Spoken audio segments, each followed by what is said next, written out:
Good morning, sir. Yes, sir. हाँ Good morning. afternoon, sir. Okay. Now, video is clear.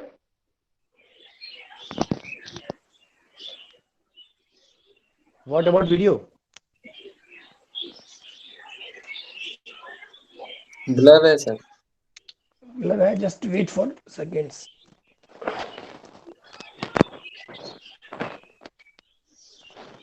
Wait for the hold. And voice? Clear, sir. Okay.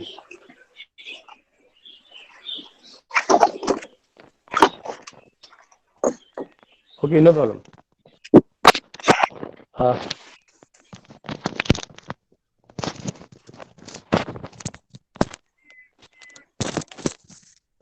Check voice is okay. Yes, sir. Okay. Now I will start the subject, the mechanics of solids.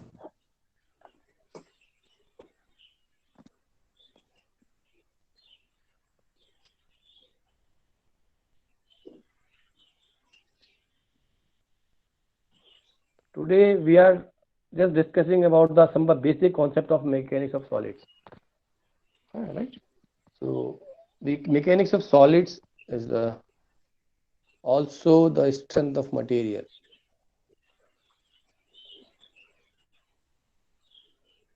I think video is some clear.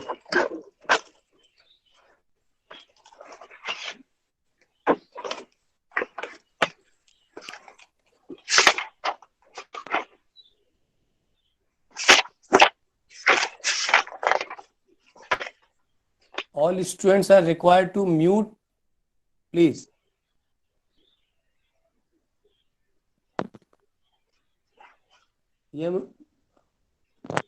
Who is there? Yamun Kaushik. Yes, sir. Please mute. Okay.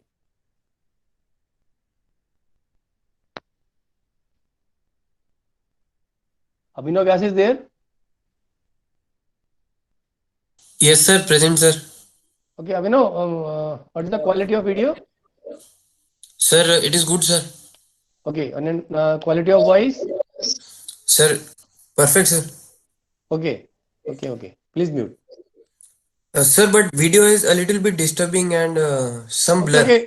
Okay, no problem, no problem. Today I'm just discussing about a simple theoretical concept Yes. of MOS. Yes, sir. So, now, in a simply word, the mechanics of solids or strength of material. The first word is the mechanics. We have already read it, right? And what about solids? Mechanics तो पढ़ चुके अपन, है ना, second से third semester में, है ना. तो mechanics is simply the kinematics, kinetics, statics, and dynamics. The combination of all these are known as mechanics, right? So we are not discussing about the what is mechanics, right? Of is simply word English meaning and solids. And solid meaning is nothing but simply we are just talking about very simple meaning. Solids. When we apply the force, any kind of force, then the shape doesn't change, right? Perfectly solid. Shape and size doesn't change, right? आप कितना भी load लगाएं इसके ऊपर, इसके जो intermolecular forces, जो intermolecular जो डिस्टेंस है आपस में मोलिक्यूल जो डिस्टेंस है, दीज रिमेन कांस्टेंट, है ना. उस पर फर्क नहीं पड़ेगा. Are you getting my point?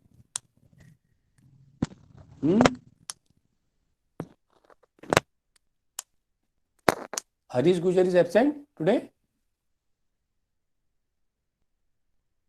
Harish Gujar is absent. Abdul Majid is here. Yes, sir. Okay. ठीक. Okay, mute. Right. तो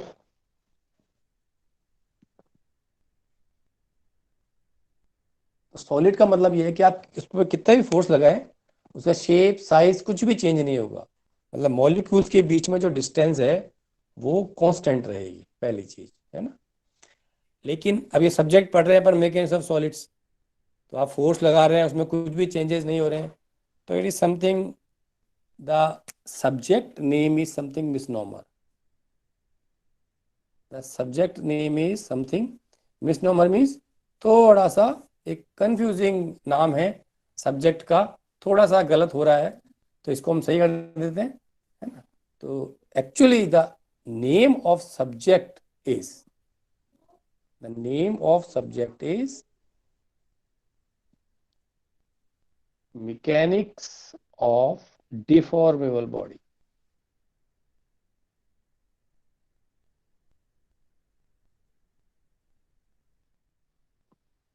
राइट, बॉडी डिफॉर्म हो सकती है ना, क्योंकि यूनिवर्स में कोई भी ऐसा बॉडी नहीं है जो परफेक्टली सॉलिड हो, राइट, कोई भी परफेक्टली सॉलिड नहीं है ना, right. I am just asking about, I just want to know the response from the student कि you are getting or not, as I am asking, I am delivering the lecture, you are getting my point or not. So Abhinav Vyas, Yes, sir. are you getting my point? Yes, sir. Okay, है ना। Give me. तो simple simple अपने पास discussion ये रहा कि solids क्या है, आपने फोर्सेस लगाए, उस बॉडी में शेप और साइज में कोई चेंज नहीं होगा, but there is no perfectly solid available in the universe. So the correct name of subject we will read the mechanics of deformable body. Body deform हो सकती है ना, right, deformable body. Second thing, in the mechanics of solids हम जो भी पढ़ेंगे वो एक बॉडी, जो बॉडी है वो क्या है, वो बॉडी किस चीज में है ना। तो तीन फेज होते हैं अपने पास, सॉलिड, लिक्विड, गैस, राइट। तो हम सॉलिड्स के बारे में बात करेंगे, और सॉलिड्स भी कौन से सॉलिड्स, जो कि डिफॉर्मेबल हो, है ना। वीडियो थोड़ा ब्लर है, कोई दिक्कत नहीं है, धीरे धीरे भी समझ में आ जाएगा, है ना। तो सॉलिड वो भी कौन से, डिफॉर्मेबल। हम कोई भी ऐसी बॉडी के ऊपर फोर्सेस लगा के स्टडी नहीं करेंगे जो कि डिफॉर्मेबल बॉडी नहीं हो, मतलब जैसे आपने पेन की रिफिल ले ली, है ना, तो पेन की रिफिल के ऊपर फोर्सेस की स्टडी हम वो नहीं करेंगे, है ना, बिकॉज रिफिल, पेन की रिफिल जो है उसका काम क्या है, उसका काम लोड लेना नहीं है। हम एक ऐसी बॉडी को स्टडी करेंगे जो लोड को रजिस्ट करेगी, रजिस्ट लोड,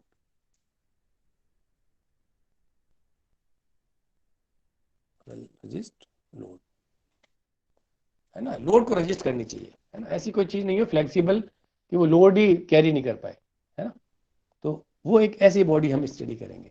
तो हम टोटल जो स्टडी करेंगे वो डिफॉर्मेबल बॉडी होगी, है ना। और डिफॉर्मेबल बॉडी कैसी, जिसका नेचर कैसा हो, जिसका नेचर हो रजिस्ट लोड और carry load, carry load,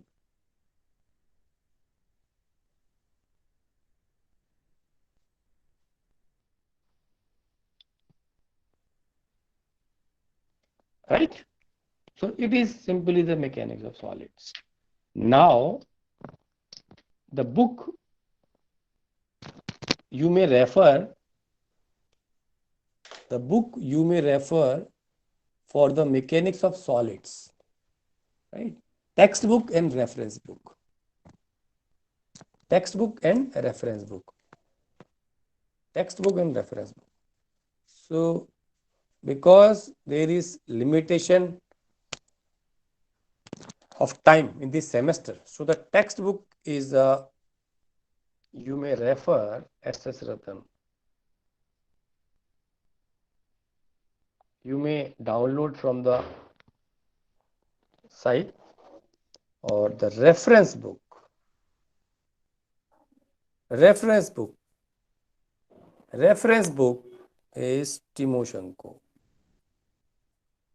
Please keep in mind the book Timoshenko Gere, Gere. This is very good book. If you just want to able to subject, you want just if you have interest for the mechanics of solids, so you have to read the detailed study available in Timoshenko. And for the semester exam, we have to learn from SS Ratan, because Timoshenko and Gear, it will take time.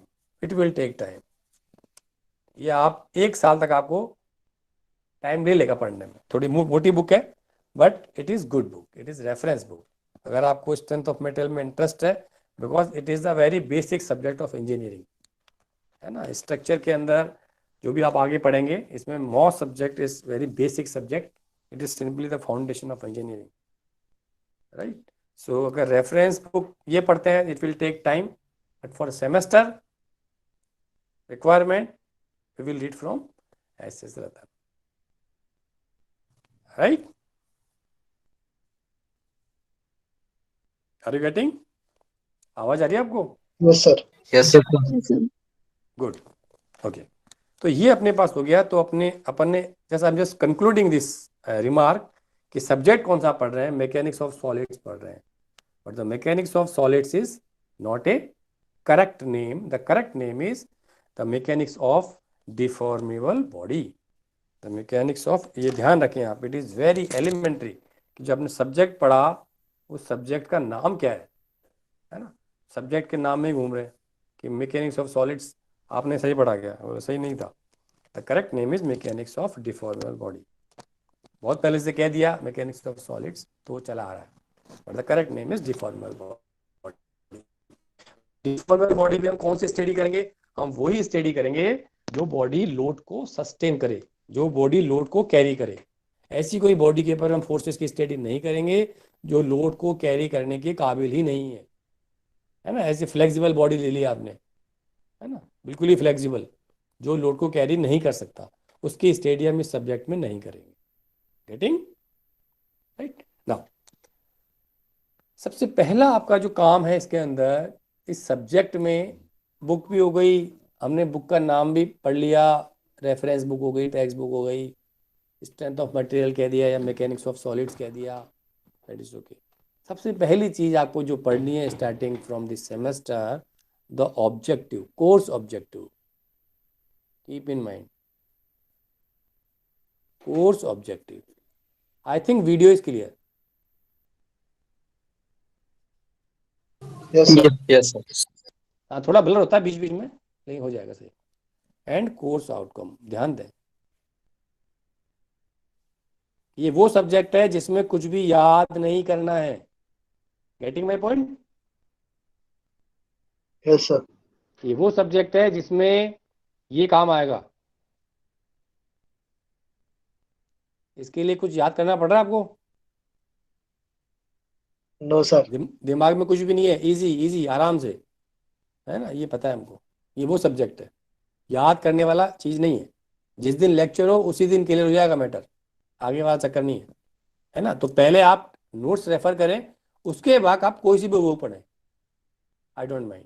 पहले आप notes को clear करें, पहले अपना lecture सुन लें शांति से. उस lecture के बाद में जो क्वेरी हो वो आप मुझसे पूछें, और जब आपको और भी आपको अंदर से क्यूरियोसिटी हो तो फिर आप कोई सी भी बुक रेफर करें. Numerical problems you can use any book, लेकिन पहले अपना मेथड काम में ले लें, है ना. तो मैं कुछ चीज बताना चाह रहा हूँ. Course objective and course outcome, there are two words, course objective and course outcome, है ना. सबसे पहली चीज ये आएगी आपकी इंजीनियरिंग में कि कोर्स ऑब्जेक्टिव क्या है. कोर्स ऑब्जेक्टिव का मतलब ये है कि आपने कोर्स क्यों पढ़ा है, what is the requirement of this course.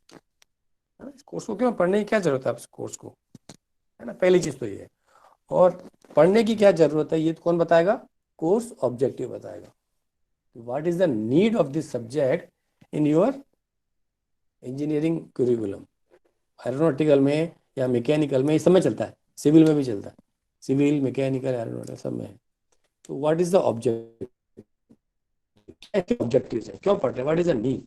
और सेकंड, आउटकम. आउटकम मीन्स आपने सारा कोर्स पढ़ लिया, है ना, है ना. आपने सारा कोर्स पढ़ने के बाद में you may be able to do what,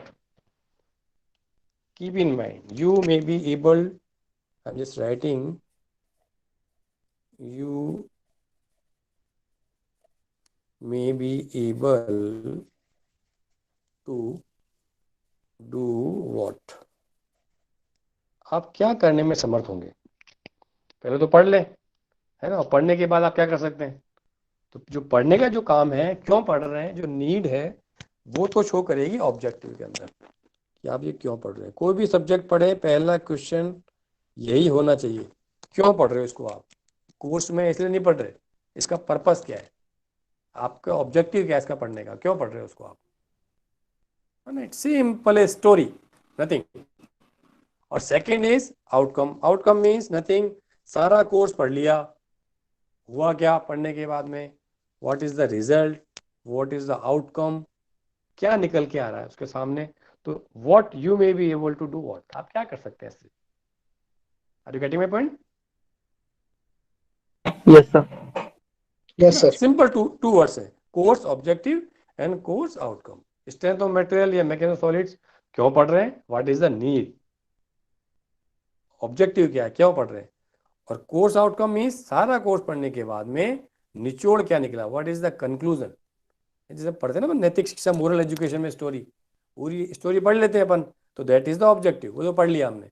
उस पढ़ने के बाद में उससे निष्कर्ष क्या निकला, आउटकम के हिसाब इससे ये निकलना चाहिए या ये करना चाहिए, वो उसका आउटकम है ना। तो physically in the engineering it is not a moral education, is engineering. Practical application क्या है, इसका क्या यूज है ना, कहाँ आप क्या करने में समर्थ हो सकते हो अब आप, दैट इज कॉल्ड आउटकम, है ना। और ऑब्जेक्टिव अंदर नीड हो गया। It is clear? Yes, sir. Yes. Yes, sir. Right. Scheme is same, scheme में दोबारा चर्चा नहीं करूंगा, वो स्कीम वही रहेगी। अगर आपका एग्जाम होते हैं तो 100 + 50, है ना। इंटरनल मार्क्स है जिसमें इंटरनल असेसमेंट के अंदर है, मिड टर्म्स है ना, क्यूज है, आपका कुछ भी पूछते हैं तो बीच में जो भी आपकी अटेंडेंस है वो सारा इसके अंदर काउंट होगा। तो 100 आपका जो फाइनल एग्जाम अगर होता है, हो सकता है अगली बार तो एग्जाम हो जाएगा, तो वो होगा। ठीक है, now I am just moving forward.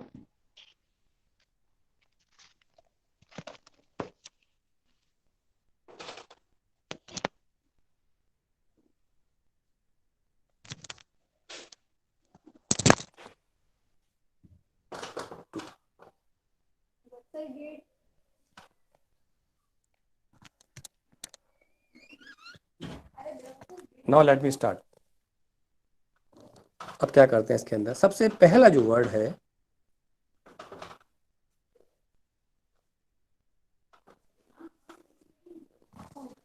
आपको दिख रहा है वर्ड स्ट्रेस? Sir.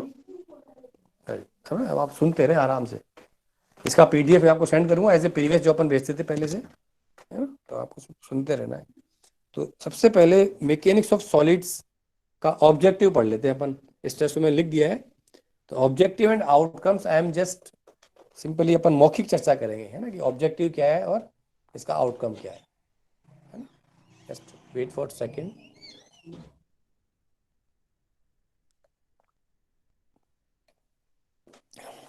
ऑब्जेक्टिव क्या है ना, समझना आप एग्जाम्पल, राइट। एग्जाम्पल आपको समझ में आना चाहिए। ऑब्जेक्टिव क्या है, ये मैं थोड़ा सा पहले लिख दिया है वर्ड। चलो,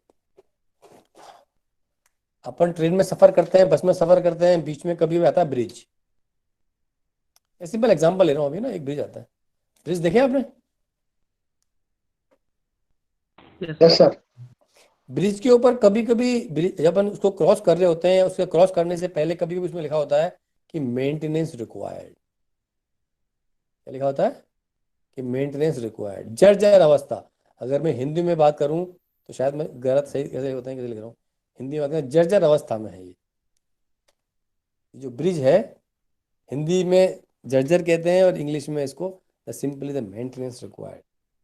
are you getting my point? Yes, sir. It is very interesting subject. इसमें मैकेनिक्स ऑफ सॉलिड्स में एक भी पॉइंट ऐसा नहीं है जो आपको आंखों से नजर नहीं आएगा या हाथ से महसूस नहीं होगा, ध्यान रखना। It is not a electron proton, ठीक है। Very interesting. हर चीज का फिजिकली मीनिंग निकलेगा, आंसर आएगा हर चीज का। ऑन पेपर कोई भी चीज ऐसी नहीं है कि आप उसको याद करें, याद नहीं करना है, ये तो ड्राइव में अपने आप सेव हो जाएगा अगर आप सेव करना चाहेंगे तो मेंटेनेंस रिक्वायर्ड होता है। तो ये किस चीज की मेंटेनेंस मांग रहे हैं, कोई बता सकता है मेरे को? Any idea?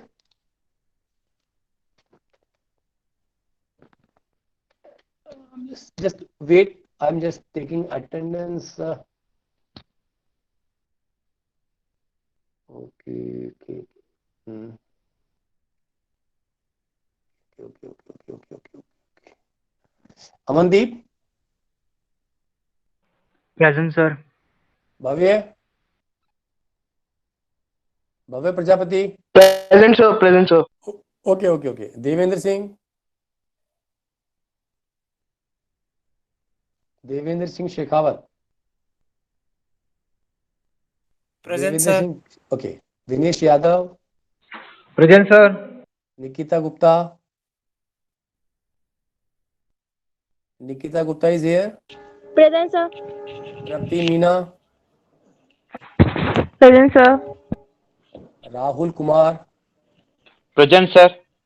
रुचि लांबा, Yes, sir. सहर्ष Mishra, Yes, sir. Vishal Mehra, Vishal Mehra is here or not? विशाल मेहरा ये एब्सेंट है क्या? लेफ्ट द मीटिंग, इसको उड़ा दो यहाँ से, treated absent, just wait. Yamunish Kaushik, Present, sir. Abhinav Vyas, Present, sir. Kuldeep Nagar, Kuldeep Nagar, Yes, sir. Yes, sir. Rohit Jain, Rohit Jain, Yes, sir. Shubham Singharia, Present, sir. Subhash Chand Dangi, Present, sir. Abdul Majid, Present, sir. Rahul Soni, Yes, sir. Zafar Khan, Present, sir. Suman Saxena, Present, sir. Dev Shekhawat, Dev Shekhawat, sir Devendra और देवेंद्र देव सिंह? शेखावत एक ही है। ये दो बार क्यों आ गया है, कैसे कर रहे हैं? Okay. Achyut Gautam, Yes, sir. Okay. Harshita Jain, Present, sir.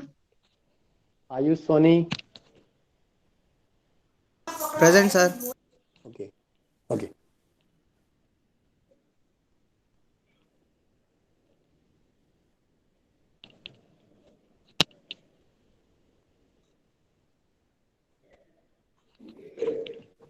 चल, हाँ, एनी आइडिया?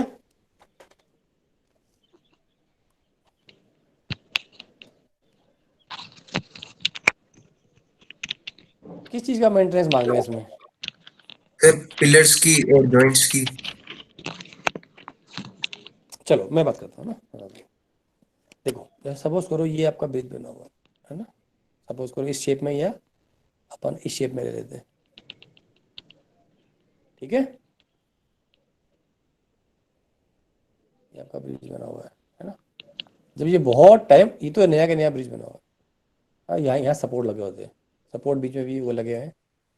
अब जब आफ्टर बहुत ज़्यादा टाइम हो जाता है, तो टाइम होने का क्या होता है, अगर आप इन दोनों सपोर्ट्स पर गौर करेंगे तो एक सपोर्ट तो ये फिक्स कर देते हैं कभी कभी, और दूसरे सपोर्ट पे रखे होते हैं रोलर्स। देखना आप, बड़े बड़े सीमेंट के रोलर्स रखे होंगे, रोलर्स है ना, cylindrical. Please mute, all students are required to please mute, okay, है ना। तो ये रोलर्स रखे होते हैं यहाँ पे। इसका ये मतलब है कि जब बहुत ज़्यादा लोड आ गया, बहुत ज़्यादा टाइम तक ये आप इसको काम में ले रहे हैं ब्रिज को, लोड तो वर्टिकल चल ही रहा है, तो ये धीरे धीरे थोड़ा फैल जाता है। तो ये सपोज करो ये वाला जो लेयर है, थोड़ी सी ऐसे करके ये थोड़ा सा आगे आ गया, ये आगे आ गया थोड़ा, तो बहुत बहुत थोड़ी डिस्टेंस। तो ये जो आपको दिख रही है डिस्टेंस थोड़ी सी, ये जो चेंज हुआ है ना, ये जो चेंज है ये डिजाइन वैल्यू से ज्यादा हो गया कि भैया इतना केवल डिफॉर्मेशन होना चाहिए था, लेकिन इसमें ये तो डिफॉर्मेशन ज्यादा हो गया है। तो अब ये कभी भी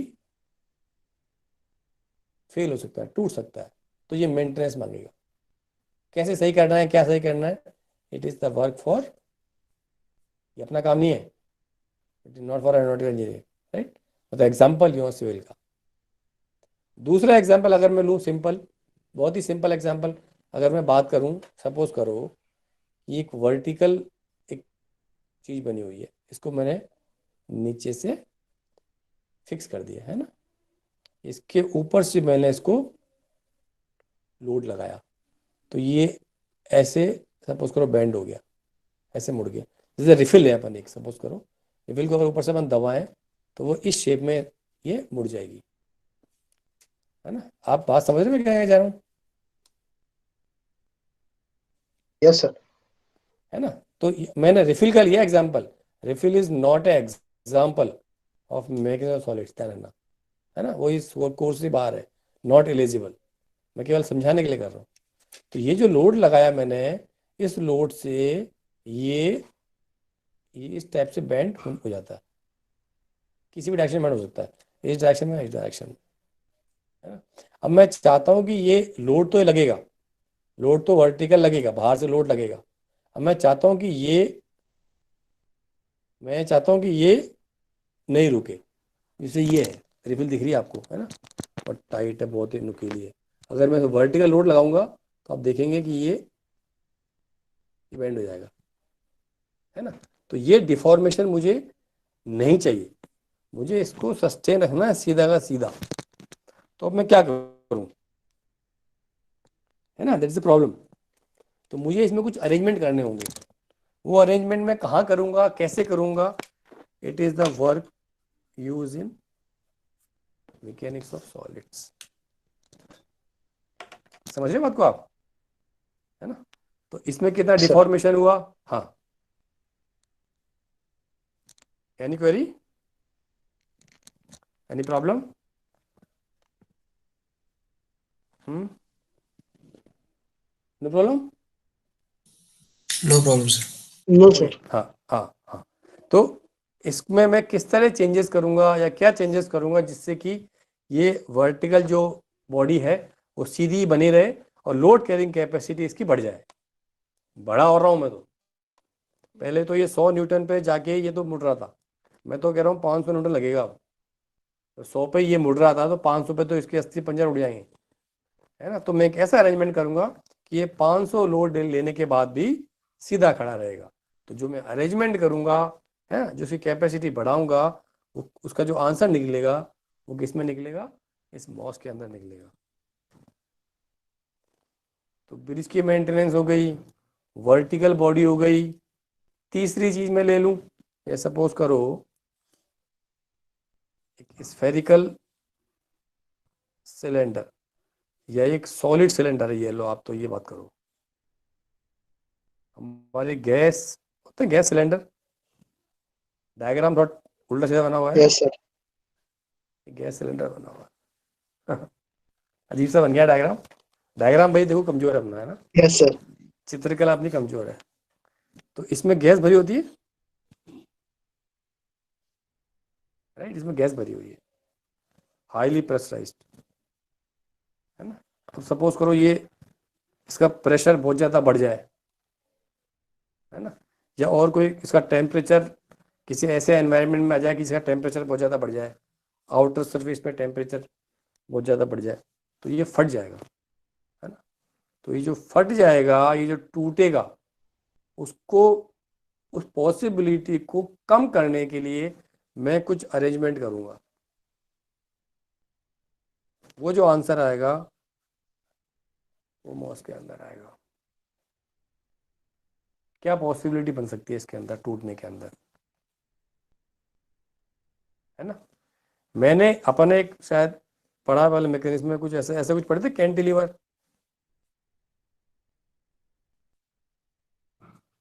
ऐसा अपन ने कुछ पढ़ा था, कैंटिलीवर बीम, ऐसा कुछ पढ़ा था क्या अपन ने? Yes. है ना। ऐसा कोई बीम, ऐसा कोई स्ट्रक्चर है हमारे, होते हैं छज्जे दीवार में बने होते हैं, छज्जे वज्जे टाइप से। इसका क्या कुछ फेल होने की स्टडी कुछ करनी है हमको, कि ये कैसे फेल हो रहा है, क्यों फेल हो रहा है, तो उसका जो आंसर आएगा वो मॉस के अंदर आएगा, है ना। मैंने एक चौक चौक का पीस लिया, समझना बात को, that is the example of engineering. ये सारे एग्जाम्पल ये जो एग्जाम्पल थे सारे के सारे, ये पिलर और मैं ये सारा सिविल का है, ये था मैकेनिकल, है ना। ये मैकेनिकल का एग्जाम्पल था, और ये आ रहा है, ये सिविल का एग्जाम्पल हो गया। ये एग्जाम्पल है मेन जो पूछा जाता है हमेशा, चौक। चौक जो अपन कॉलेज में लिखते हैं ब्लैक बोर्ड, है ना, तो ये देखो चौक बनी होती है ऐसे, ये चौक बना दी अपन ने, है ना। इस चौक को मैं यहाँ से तो इसको पकड़ के रखो, है ना, मैं इसको देखो, अच्छा बताता हूँ आपको एग्जाम्पल। जैसे ये चौक है ना, ये चौक को मैंने यहाँ से तो सपोज करो पकड़ लिया, ठीक है, और यहाँ से मैं इसको पकड़ के टॉर्क दे रहा हूँ इसके अंदर, बॉडी के अंदर, टॉर्क मीन्स ट्विस्ट दे रहा हूँ, है ना। ये हिस्सा तो मैंने फिक्स कर रखा है, और ये मैं घुमा रहा हूँ, कैसे टूटेगा, या इसको मैं उल्टा घुमा रहा हूँ, है ना, हाउ इट ब्रेक्स, कैसे टूटेगा। घुमा फिरा के पूरे सब्जेक्ट में तोड़ने फोड़ने की बातें चल रही हैं, कहीं भी जोड़ने की बातें नहीं है ना। ये सब जगह तोड़ने की, फेल होने की बातें हैं, कि बॉडी फेल कैसे हो सकती है, हाउ इट फेल्स, कैसे फेल होगी, क्यों फेल हो रही है, वाई वाई, ये जो टूट रही है वो इसी शेप में क्यों टूट रही है, राइट। मैंने एक सिलेंड्रिकल एलिमेंट लिया, the material is mild steel, simple steel का है, और मैंने उस पर एक लोड लगाया इस डायरेक्शन में। जब ये टूटेगा तो just see the cross section, इसका क्रॉस सेक्शन देखो जरा कैसा दिखेगा। सपोज करो ये सिलेंड्रिकल एलिमेंट है, एलिमेंट इज सिलेंड्रिकल, राइट, ये लोड लगाया आपने तो कैसा टूटेगा। सेम सिलेंड्रिकल एलिमेंट बना हुआ है कास्ट आयरन का, सेम लोड लगाया मैंने, या लोड की वैल्यू चेंज कर दी as per the strength of this body, है ना। तो अब ये ब्रेक होगा, तो जरा क्रॉस सेक्शन देखो कैसा दिखेगा। तो ये क्या हो रहा है, क्यों हो रहा है, व्हाट, व्हाई, हाउ, सारे जो क्वेश्चन हैं इसके आंसर किस में मिलेंगे हमको, इस मॉस के अंदर मिलेंगे, है ना। अलग अलग लोडिंग लग रही है बॉडी पे, ये देखोगे आप, तो ये लोड ब्रिज पे लगा हुआ था, ये एक वर्टिकल बॉडी पे लोड लगा हुआ था, ये एक गैस सिलेंडर है, इसमें रेडियली लोड लगा हुआ है ना। ये वाला कैंटिलीवर बीम है, इसमें वर्टिकली लोड लगा हुआ है, जैसा भी है। चौक में आप ट्विस्ट लगा रहे हो, है ना, स्टील की रॉड में आप टेंसाइल लगा रहे हो, सब में बॉडी कुछ अलग अलग तरीके से टूटेगी, अलग अलग तरीके से कुछ वर्क करेगी। तो ये जो किस तरह बॉडी फेल होगी, है ना, ये क्यों हो रहा है ऐसा, व्हाट इज द रीजन।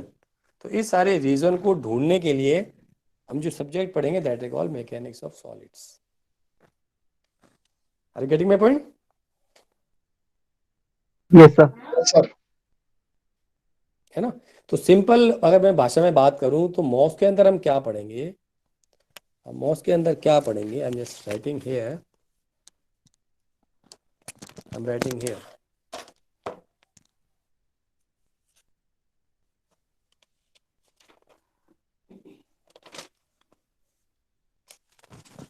जो मैं लिख रहा हूं ये सही नहीं है जानना। कभी भी अगर आपको कोई सब्जेक्ट पूछे, यू हैव टू से मैकेनिक्स ऑफ सॉलिड्स, राइट। आप मॉस वर्ड यूज में नहीं ले, ध्यान रखना कभी भी, है ना। कभी भी मॉस आपको कभी भी किसी भी इंटरव्यू में पूछे सब्जेक्ट आपने कौन सा पढ़ा इस सेमेस्टर के अंदर, जरा नाम बताओ सब्जेक्ट्स के, तो don't use abbreviations, don't use abbreviations, है ना, always say the mechanics of solids. वो आगे की बात है कि उस mechanics of deformable body is the correct name of the subject, right. The mechanics of solid is nothing but the behaviour of body. इसमें क्या स्टडी करेंगे हम? Behaviour of body subjected to different types of load। क्या लिखा मैंने? Behaviour. कैसा behaviour रहेगा पता नहीं, कैसे क्या करेगा उसका लोड का। Body subjected to different types of loads, अलग अलग लोड लगते रहेंगे, उसकी क्या बिहेवियर है बॉडी का, किस तरह डिफॉर्म हो रहा है ना। ये जो स्टडी है ये है mechanics of solids. Behavior of body subjected to different types of loads, it is called the mechanics of solids, right?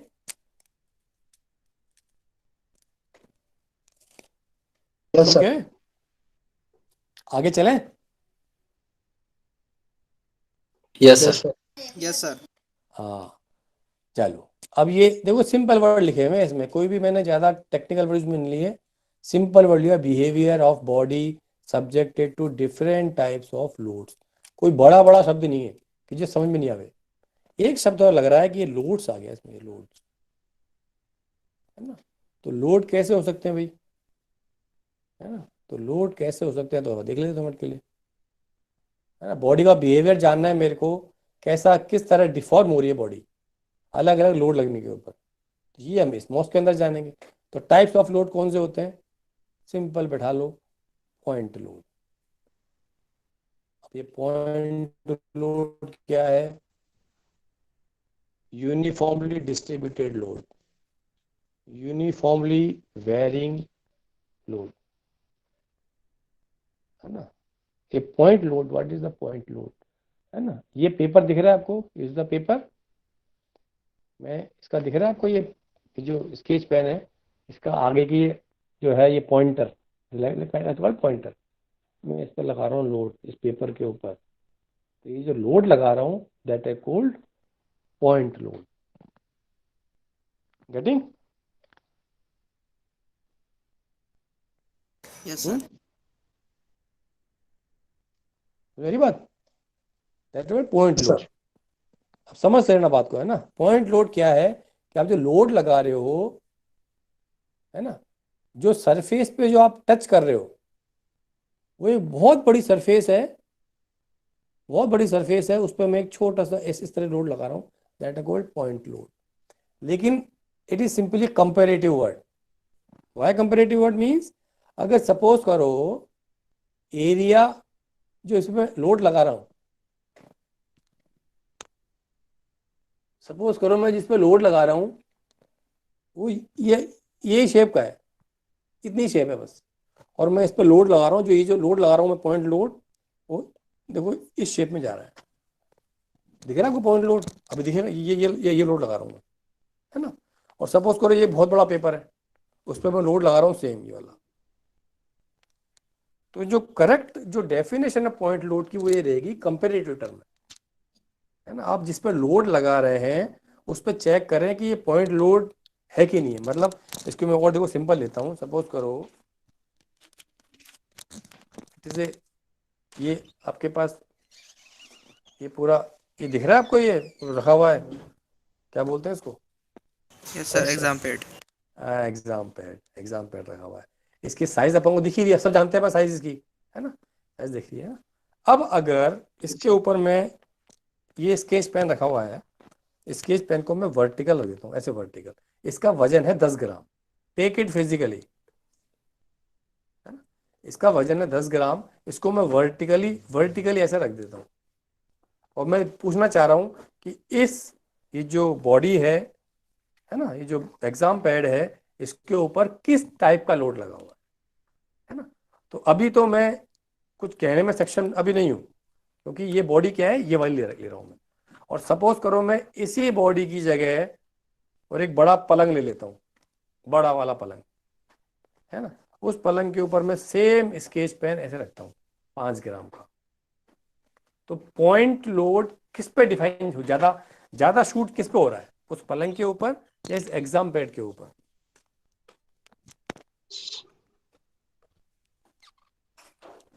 Sir, Sir, can you bad. explain? हाँ, दोबारा दोबारा करें, आवाज नहीं आ रही? Yes, sir. ओके, देखो, पॉइंट लोड जो लगेगा, पॉइंट लोड मतलब है कि पॉइंट, एक पॉइंट के ऊपर लोड लगेगा, लेकिन पॉइंट को हम कैसे डिफाइन करेंगे?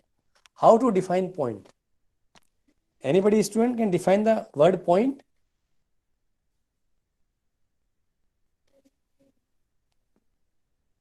Simple, what is the Circle of point? negligible yes yes please, हाँ, circle of negligible radius. Negligible radius, good, है ना, एक ऐसा शेप जिसकी कोई डायमेंशन नहीं है, सही है? Yes, sir. है ना, डायमेंशन नहीं है, सही नहीं है, क्योंकि डायमेंशन तो पक्का होगी, बहुत ही कम है, बहुत ही कम है, बहुत ही कम है, उसको मैं बोलता हूं पॉइंट। लेकिन किसके रेस्पेक्ट में, है ना? अब देखो, आप 2 मिनट के लिए आप जरा क्लास के मूड से बाहर आ जाओ।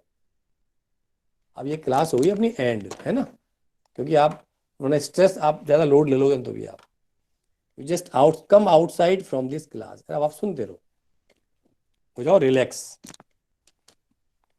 बात हो रही है?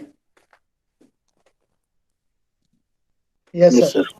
है ना? अब आप बस ये सोचो कि अब आप कॉलेज के गार्डन में बैठे हो और सुनो, है ना, तो उससे समझ में आ जाएगा कि पॉइंट लोड का क्या मतलब है ना।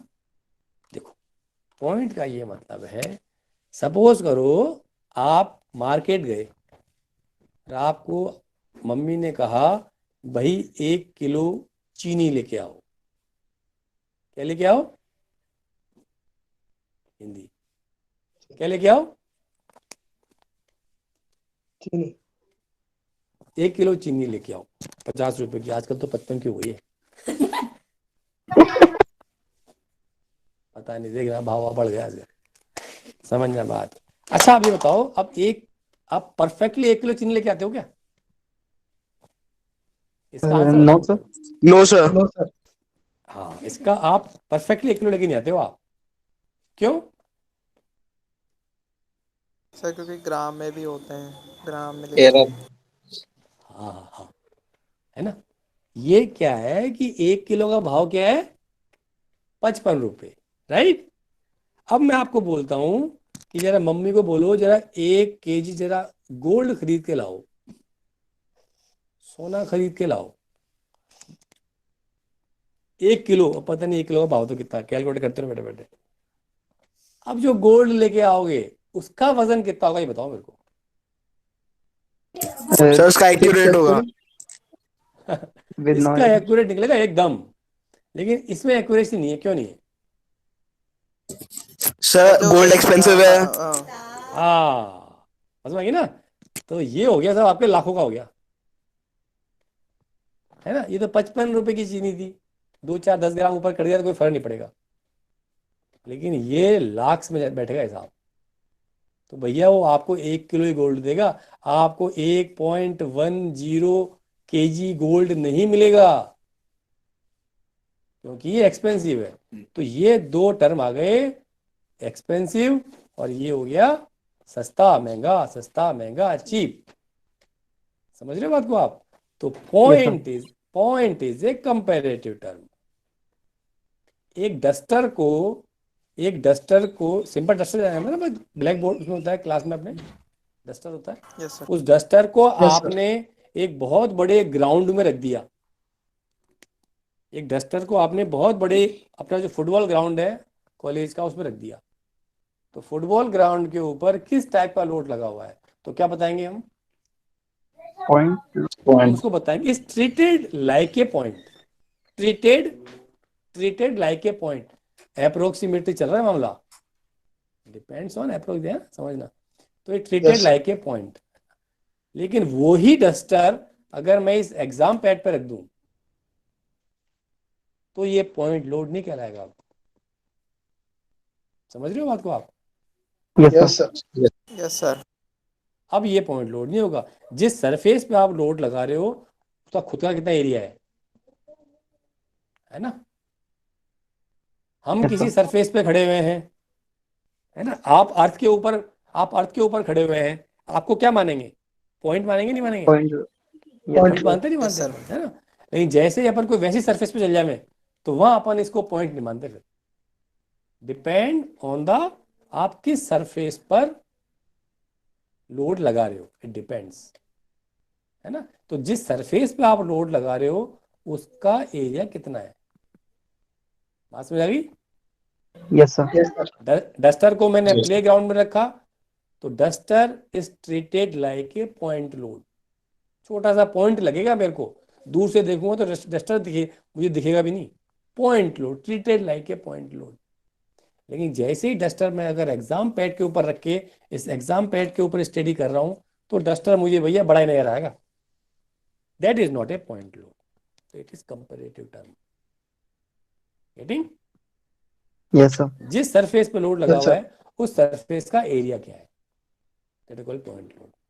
Now what about uniformly distributed load? It is related to same point load. कि वो जो डस्टर है अगर प्ले ग्राउंड में रखा हुआ था तो treated like a point load, कि उसका जो वजन है 100 ग्राम है। कि ये बनाया मैंने प्ले ग्राउंड, ये बनाया मैंने प्ले ग्राउंड, और इस प्ले ग्राउंड पे डस्टर छोटा सा नजर आएगा मेरे को, तो मैं क्या बताऊंगा कि इस प्ले ग्राउंड के ऊपर लोड लगा हुआ है कितने का, इस 50 ग्राम का लोड वर्टिकली डाउनवर्ड लगा हुआ है, पॉइंट लोड। लेकिन जैसे मैं एग्जाम पैड की बात करूंगा, इसकी साइज बहुत छोटी, इतनी सी साइज है, और इस पर अगर मैं ये लोड लगा दूं, ये डस्टर इतना बड़ा रख दिया मैंने, now it is not a point load, क्योंकि ये जो पॉइंट अब इसकी डायमेंशन है, इसकी डायमेंशन इसके कंपेयर में एग्जिस्ट करती है, अभी एग्जिस्ट नहीं करेगी, बहुत बड़ा है, इसके कंपेयर में इसके डायमेंशन बहुत कम है, तो इसको मैंने कह दिया पॉइंट, है ना। और इसके डायमेंशन इस बॉडी के कंपेयर में अभी है, तो it is not a point. तो ये क्या हो गया, ये सरफेस टू सरफेस टच हो रखा है, ये तो जो है सरफेस टू सरफेस, है ना। तो it is called uniformly, it is called U for you uniformly, D for distributed और L for load. Point load की यूनिट क्या है, न्यूटन। लेकिन यूनिफॉर्मली डिस्ट्रीब्यूटेड लोड, एक समान लोड है, उसको मैं कैसे डिफाइन करूंगा? एक समान लोड को डिफाइन करने का तरीका है कि अगर ये सरफेस मेरे पास है और मुझे ये लोड दिखाना है, ये लोड है ना, और इस लोड की लेंथ सपोज करो 1 मीटर है, एक बॉडी है, और इसका वजन है 1 किलो, या इसको मैं करता हूँ 100 न्यूटन। इसका पूरा वजन कितना है, 100 न्यूटन। 100 न्यूटन इज स्प्रेड, किस पे फैला हुआ है, थ्रू आउट 1 मीटर डिस्टेंस में फैला हुआ है, इसे लाइक स्केच पे नजर रखा हुआ। तो 100 न्यूटन का जो ये बॉडी का जो वजन है वो 1 मीटर की लेंथ, इसकी लेंथ जो है 1 मीटर है ना। तो यूनिट लेंथ पे कितना वजन आ गया, तो 100, इसको 2 मीटर कर देता हूँ, 2 मीटर की लेंथ है अपॉन 2, तो ये हो गया 50 न्यूटन पर मीटर। लोड फैला हुआ है, लोड फैला हुआ है, right. That is called uniformly distributed load, the unit is Newton पर metre. Load measured in mechanics of solid always in Newton. System International Unit. हम MKS यूनिट या FPA यूनिट काम में नहीं लेंगे, we will use system SI unit, है ना। तो लोड इन न्यूटन, है ना, और लेंथ मीटर में जानते हैं हम, तो ये न्यूटन पर metre, that is called uniformly distributed load. तो दोनों वर्ड देखो एज ए सेम होते हैं, वैसे कंपेरेटिव है ना। तो ये पॉइंट लोड हो गया और ये यूनिफॉर्मली डिस्ट्रीब्यूटेड लोड हो गया, है ना। What about uniformly varying load, V for varying, कोई टिपिकल वर्ड्स नहीं है। Uniformly varying load, uniformly varying, अब यूनिफॉर्मली वेरिंग का क्या मामला है, यूनिफॉर्मली वेरिंग के लिए अपन एग्जांपल समझ लेते हैं, यूनिफॉर्मली वेरिंग के लिए अपन एग्जांपल समझ लेते हैं। ये लो यूनिफॉर्मली वेरिंग कर लेते हैं अपन कि ये अपनी रोड है,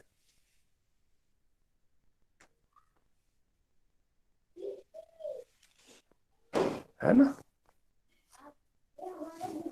इसके ऊपर अपन ने मिट्टी फैला दी, है ना। रोड पे कभी कभी ट्रक आता है तो मिट्टी विट्टी बजरी वजरी डाल देता है, उसकी शेप कैसी होती है? तो मिट्टी जब फैली होती है उसको आर्बिट्री, वो जो डंपर डंपर समझते हैं ना आप, Yes, sir. डंपर ऐसे उल्टा हो जाता है और ये मिट्टी पूरी नीचे आ जाती है ना। तो Yes, उसकी जो शेप होती है वो कैसे बनती है देखो, ऑटोमेटिकली Triangle अपने आप type. शेप बनती है, Conical. Triangle type. हाँ very good very good, triangle type बनती है ना। Triangle, sir.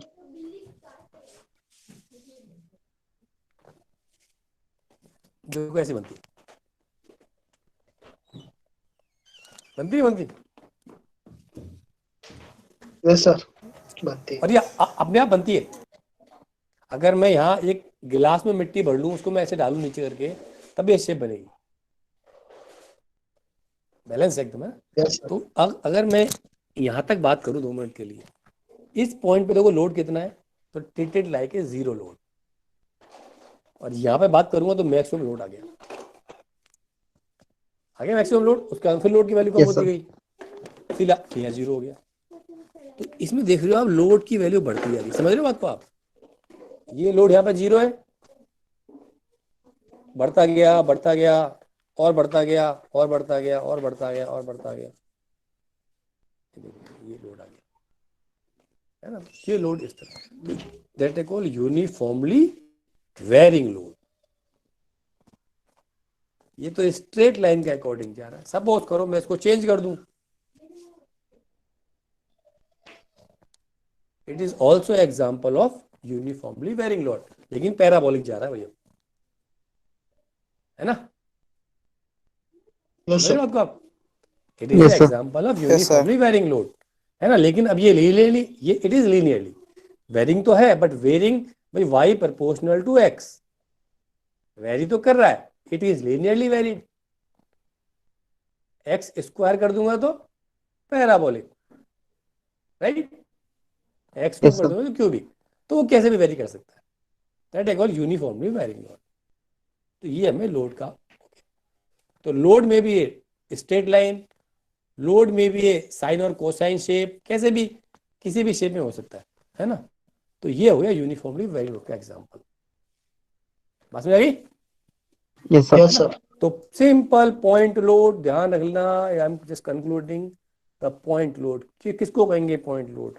हम पॉइंट लोड उसको ही कहेंगे जिस सरफेस पे हम लोड लगा रहे हैं, उस सरफेस का जो एरिया है, इस लोड का जो कांटेक्ट एरिया है, लोड का जो कांटेक्ट एरिया है, सुई नीडल पॉइंट लोड, क्या बोलेंगे इसको? पॉइंट लोड, नहीं, वेरी स्मॉल, बहुत छोटे एरिया में लगा हुआ है ना, that is point. Yes, sir. और अगर मैं इसी Yes, sir. नीडल को बड़ा ऐसा कर दूं, सपोज करो, तो ये सरफेस कॉन्टेक्ट हो गया, अब ये चेंज हो गया मामला। तो फिर माइंड में बैठा लो, पॉइंट लोड उसी को कहेंगे जिस सरफेस पे लोड लगा हुआ है उसका एरिया की स्थिति क्या है, वो बहुत बड़ा है, ट्रीटेड लाइक ए पॉइंट, और कंपेरेटिवली अगर छोटा है तो फिर हमको लोड देखना पड़ेगा, उसको डिफाइन हमको करना पड़ेगा, राइट। अच्छा, आपसे मैं एक सिंपल सवाल अगर पूछूं, लास्ट है ये, एक पेपर या कहीं भी मुझे छेद करना है तो मैं नीडल काम में लेता हूँ। देखो, मुझे एक होल करना है तो मैं क्या काम में लेता हूँ? नीडल, है ना। अगर नीडल की जगह मैं इसको ऐसे यहाँ से इसको तोड़ दूँ और ये वाली चीज़ काम में लूँ, वही नीडल है, सेम नीडल वही है, लेकिन ये जो पॉइंट है इसको मैंने तोड़ दिया, तो किस पे ज़्यादा आसान रहेगा होल करना? सुई किस में आसान हो जाएगी? नीडल पे। सर फर्स्ट वाली सर। फर्स्ट वाली। वाई? सर क्योंकि उसमें एरिया कम है तो सब प्रेशर ज्यादा लग रहा है। बहुत बढ़िया, है ना, क्योंकि इसमें रिक्वायरमेंट ये pressure is equal to, simple अगर बात करें 2 मिनट के लिए, फोर्स अपॉन एरिया। तो जो contact area is very less, तो बहुत ही हाई प्रेशर जनरेट हो रहा है जो कि इसके अंदर होल करने के लिए सफिशिएंट है। Are you getting? Yes, sir. Yes sir. यही फोर्स अगर मैं इस बॉडी पे लगाता हूँ, सेम अमाउंट ऑफ फोर्स, है ना, लेकिन अब इसमें जो एरिया हो गया वो क्या हो गया, थोड़ा बढ़ गया। बढ़ गया सर। अब एरिया बढ़ गया तो प्रेशर की वैल्यू कम हो गई। प्रेशर कम हो गया, वो जो प्रेशर है वो इस बॉडी में होल्ड करने के लिए सफिशिएंट नहीं है। Are you getting? Yes sir. है ना, तो इसलिए ये अपना ये एक छोटा सा कॉन्सेप्ट हुआ पॉइंट का, है ना। तो point load, uniformly distributed load, uniformly varying load, आपके माइंड में क्लियर हो गया? Yes sir. यस एक सर पॉइंट पे लोड लगा हुआ है, एक सरफेस पे लोड लगा हुआ है, सिंपल पॉइंट लोड एक पॉइंट पे लगा हुआ है, ध्यान रखो, सिंपल। जब तक कोई नहीं पूछे इस चीज को माइंड में बैठा लेना फॉर फर्दर एनी इंटरव्यू। मैं क्या कह रहा हूं, ये चीज माइंड में बैठा लो। आपसे पूछा जाए कि भैया इसका आंसर क्या है, बोलो, तो क्या बोलोगे? 5। 5। बस इसके आगे मुंह बंद कर लो। अपनी छौंकनी नहीं है कि अगर 10 में 2 का भाग लगाऊंगा तब भी 5 ही आएगा। डोंट से, एक कॉन्सेप्ट है लाइफ का, ध्यान रखो आप। जो पूछे वो बता दो चुपचाप, फिर चुप हो जाओ, वरना आपने अगर डिवाइड कर दिया ना तो वो आपको डिवाइड उठा के लेके जाएगा। बात समझे मेरी आप? Yes sir. तो यस सर। जितना पूछे आप, बोला पॉइंट लोड क्या होता है कि सर एक पॉइंट पे लोड लगाओ, उसे पॉइंट लोड कहते हैं। वो आगे पूछेगा तब बात करेंगे अपन। अब उसको आप यहीं पे लग जाओ जस्टिफाई करने, it depends on the surface area, ये वो चुप हो जाओ फालतू। वो सामने वाला जो है वो गुस्सा हो जाएगा, उसका ईगो हर्ट हो जाएगा। बात समझ रहे हो आप? Yes sir. Yes sir. उतना ही बोलो जितना सामने वाला बोले कि व्हाट अबाउट पॉइंट लोड, कि सर एक पॉइंट पे लोड लगाओ तो उसे पॉइंट लोड कहते हैं। वो कहे इसको और एक्सप्लेन करो, तब अपनी रामायण चालू कर दो कि ये है पॉइंट लोड। वो कहेगा what is uniformly distributed load. Uniformly distributed load को समझाओ कि सर एक डस्टर रखा हुआ है एक टेबल के ऊपर, it is like a example of uniformly distributed load, कि ये पर्टिकुलर इसकी जो लेंथ है उसमें यूनिफॉर्मली फैला हुआ है। स्केच पेन मैंने ऐसे रखा हुआ है, it is called uniformly distributed load on this paper. Are you getting? Yes sir. Yes sir. इस पेपर के ऊपर जो लोड है वो इसका वजन है स्केच पेन का, क्योंकि वजन किस में फैला हुआ है, लेंथ में फैला हुआ है ना। तो it is uniformly distributed load का एग्जांपल। चुप हो जाओ, है ना। यही पेन अगर ग्राउंड में रखा होता तो क्या करते फिर अपन? Point load. Point load. Point load. लेकिन बोलना नहीं है, बोलना नहीं है इसको। जब सामने Yes, वाला sir. पूछे तब बोलना है, आगे आगे मत चलो, बड़ा गाँव हो जाता। उतना ही कहो जितना वो सामने वाला संतुष्ट हो जाए, उसको बोलने दो। अगर आपने उसको पहले बता दिया तो उसका ईगो हर्ट हो जाता है, सामने वाले का कोई दिक्कत कर जाता है, क्या ये मुझसे भी आगे है, तो वो आपको उल्टा सीधा फंसाएगा, है ना। उतना ही बोलना है जितना वो पूछे कि पॉइंट लोड की एक पॉइंट पर लोड लगाओ। व्हाट इज यूडीएल, कि जो लोड है वो यूनिफॉर्मली डिस्ट्रीब्यूटेड, लिखा तो है सामने, कहीं जाने की जरूरत ही नहीं है। यूनिफॉर्मली एक समान लोड फैला हुआ है, एक लेंथ में एक समान लोड फैला हुआ है, uniformly distributed load. Duster exam pad पे रखा हुआ है, यूनिफॉर्मली डिस्ट्रीब्यूटेड लोड।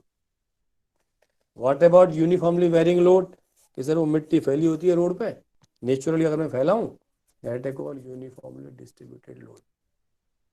चुप हो जाओ, यूनिफॉर्मली वेरिंग लोड, है ना, वेरिंग लोड।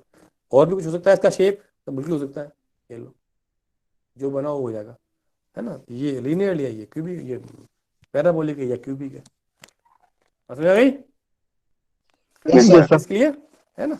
तो खत्म कर देते हैं इसको। ये कहाँ चले गए, ये रहा, अपन घूम फिर के वापस यहीं आ गए।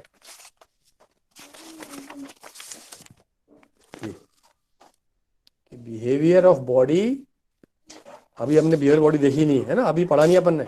Subjected to different types of loads, अभी हमने केवल लोड देखे, point load, UDL and uniformly varying load. Getting? Yes, sir. Yes इसमें कहीं भी एक कोई भी टेक्निकल एस्पेक्ट नहीं आया है जो हमें समझ नहीं आवे, नहीं। Yes, sir. Yes, sir. Simple Yes, sir. Simple है, पढ़ो आराम से इसको, कोई भी बुक रेफर करो। और एक चीज ध्यान रखें, न्यूमेरिकल आप जब ही सॉल्व करेंगे जब मैं सॉल्व करूंगा हमारे मेथड से। हमारे मेथड Yes, से आप न्यूमेरिकल सॉल्व करेंगे। उसके बाद में यहाँ पढ़ने के बाद में आप कोई सी भी बुक रेफर करें, XYZ, मेथड कौन सा लगाएंगे? अपना क्लास वाला मेथड। आपने अगर बुक वाला लगा दिया तो साइन कन्वेंशन उल्टे सीधे हो जाएंगे, कंफ्यूजन क्रिएट हो जाएगा, वो काम नहीं करना हमको। समझ आ गई? Okay. Yes, जो sir. तरीका आपको यहाँ बताएंगे सॉल्व करने का, आपको वही मेथड काम में लेना है। उसके बाद में, काम में लेने के बाद में, आप कोई भी प्रॉब्लम, कैसी भी प्रॉब्लम, किसी भी बुक से आप सॉल्व कर सकते हैं। सीधा आंसर मैच करो। दिक्कत आती है तो मुझे बताओ। नहीं, बुक sir. का Yes, मेथड sir. नहीं लेना है, बुक का मेथड नहीं लेना है। मेथड वो लेंगे जो हम काम में लेंगे। ठीक है? क्योंकि इसमें अलग अलग बुक में अलग अलग मेथड है, कंफ्यूजन बन जाएगा। ठीक है? Yes, sir. Yes, sir. Today sufficient Yes, sir. Yes, sir. है ना? तो कल मिलते हैं अपन, है ना? ठीक है, Okay. Thank you. Sir, I had a question, sir. हाँ बोले। Sir, बोले। sir, it is regarding our third sem examination, sir. Third same exam का भाई देखो, ये तो परीक्षा भवन और प्रशासन का जो निर्णय होगा